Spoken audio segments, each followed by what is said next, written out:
Hello বন্ধুরা, welcome back to my channel পাখিয়া রেস্টুরেন্টিয়ান। আজ চলে এসেছি মটন কষা নিয়ে। দেখো মটন কষা কীভাবে বাড়িতে আমি ঝাল ঝাল করে বানাই সেটা তোমরা দেখতে থাকো আর সাথে থাকো। দেখো কড়াইয়ের মধ্যে দিয়ে দিয়েছি তেল, আর তেলের মধ্যে দিয়ে দিয়েছি দুটো তেজপাতা আর মিডিয়াম সাইড একটা পেঁয়াজ লাল লাল করে ভেজে নিয়েছি। আর দেখো পরিষ্কার করে মাংসটাকে ধুয়ে রেখেছিলাম, সেই মাংসটাকে ওর মধ্যে দিলাম। আর দেওয়ার পরে ভালোভাবে নেড়ে নিতে হবে। এভাবে লাড়াচাড়া করে নেবে। লাড়াচাড়া করে ওর মধ্যে পরিমাণ মতো নুন দিয়ে নেবে, হলুদ গুঁড়ো দিয়ে দেবে। হলুদ গুঁড়ো দেওয়ার পরে নাড়াচাড়া করবে। আর হলুদ গুঁড়ো দেওয়ার পর দেবে এইভাবে মাংস থেকে জল বেরোবে। জল বেরোবে, ঢাকনা চাপা দিয়ে ভালোভাবে সিদ্ধ করে ভেজে নেবে।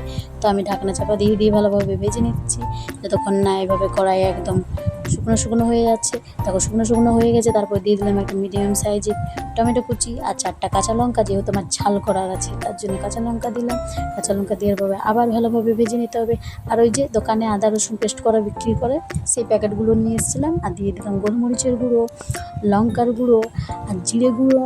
আর এখানে দিয়েছি মটর মশলা দিয়েছি। ভালোভাবে নেড়ে চেড়ে নিতে হবে। এইভাবে মশলাটাকে দিয়ে ভালোভাবে নেড়ে চেড়ে নেবে, কষে নেবে।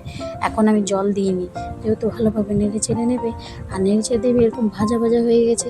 ভাজা ভাজা হওয়ার পরে এখানে পরিমাণ মতো হালকা করে জল দিয়ে দেবে। ভালোভাবে অল্প অল্প করে জল দেওয়ার পরে নাড়াচাড়া করবে। দেখো কত সুন্দর লাগছে আমার।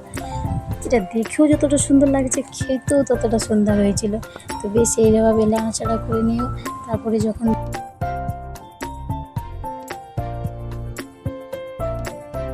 গেছে, তোমাদের যদি এই রেসিপিটা ভালো লেগে থাকে তো চ্যানেলটা অবশ্যই সাবস্ক্রাইব করে দিও, লাইক করে দিও, শেয়ার করে দিও। আর অবশ্যই কিন্তু বানিয়ে একবার খেয়ে দেখো।